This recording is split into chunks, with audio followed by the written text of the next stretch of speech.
দুটো বিশ্ব সেরা দল, একটা ফাইনাল। হার জিতের এই খেলায় একজন ফুটবলার নিজের জীবন বাজি রেখে দলকে জেতাতে চেয়েছিলেন। পুরো বিপক্ষ দল তাকে ঠেকাতে হিমশিম খাচ্ছিল, তারপরেও তাকে ঠেকাতে না পেরে একের পর এক আঘাত, ফাউল, এমনকি হাত দিয়ে আটকে রাখতেও বাধ্য হয়েছিল। তারপরেও তাকে কোনোভাবে আটকানো যাচ্ছিল না। এ ম্যাচে যেন প্রতিপক্ষদের জন্য ত্রাস হয়েছিলেন ব্রাজিলের সুপারস্টার নেইমার জুনিয়র। প্রতিপক্ষের গোলকিপারের মুখ থেকে ভেসে আসছিল, ওকে আটকাও, ও একাই আমাদের স্বপ্ন তছনছ করে দিবে, শুধু ওকে আটকাও, আমরা ম্যাচ জিতবো। 2021 কোপা আমেরিকার ফাইনালে মারাকানার ট্র্যাজেডিতে নেইমার ছিল অপ্রতিরোধ্য। স্মৃতির পালে হাওয়া দিয়ে চলুন দেখি এ ম্যাচে নেইমার প্রতিপক্ষদের জন্য কতটা দুর্বিষহ ছিল। এক অসাধারণ স্কিল দিয়ে ম্যাচটা শুরু করেন নেইমার। লো সেলসোর মাথার উপর দিয়ে এক অসাধারণ ড্রাবলে বল নিয়ে নেইমার বিপক্ষ দলকে বুঝিয়ে দিলেন যে এই ম্যাচটি হবে নেইমারময়। এই মোমেন্টটা লক্ষ্য করুন, মাঝমাঠে বল, ক্যাসিমিরো নেইমারকে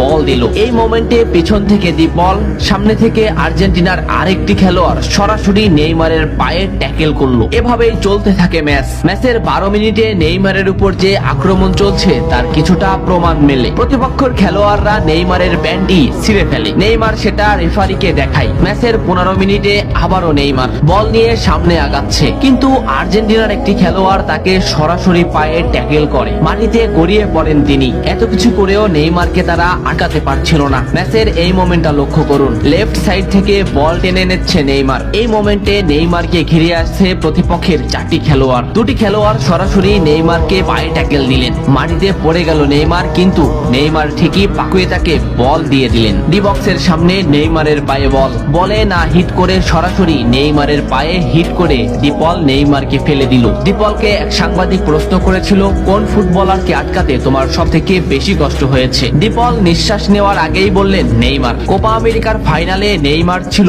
অপ্রতিরোধ্য, তাকে আমরা কোনোভাবেই আটকাতে পারছিলাম না। আমাদের ফুটবলাররা তাকে আটকাতে ফাউল করছিল, কিন্তু তারপরেও সে যেন আরো বেশি জ্বলে উঠছিল। আমরা শুধু নেইমারকেই আটকাতে যাচ্ছিলাম, তবে আমরা বারবার ব্যর্থ হচ্ছিলাম। সত্যি নেইমার হলো আমার দেখা সব থেকে কঠিন প্রতিপক্ষ, যাকে আটকাতে আমরা হিমশিম খাচ্ছিলাম। ম্যাচের এই মোমেন্টটা দেখলে স্পষ্টই বুঝতে পারবেন নেইমারকে আটকাতে তারা কোন পদ্ধতি বেছে নিয়েছিল। মাঝমাঠ থেকে দুটো ফুটবলারকে ড্রিবলিং করে নেইমার বল সামনে আগালেন। এই মোমেন্টে নেইমারের পাশে দুটি ফুটবলার, নেইমার তাদের ড্রিবলিং করে আবারও সামনে আগালেন, কিন্তু এই সাইড থেকে একটি ফুটবলার সরাসরি হাঁটু বাস করে নেইমারের পায়ে আঘাত করলো। নেইমার মাটিতে লুটিয়ে পড়লো। ম্যাচের এই মোমেন্টটা লক্ষ্য করুন, কেন ডিপলরা সেদিন নেইমারকে আটকাতে পারছিল না তারই একটা উদাহরণ। লেফট সাইডে নেইমারের পায়ে বল, সামনে প্রতিপক্ষের এটি ফুটবলার, নেইমার ড্রিবলিং করে তাকে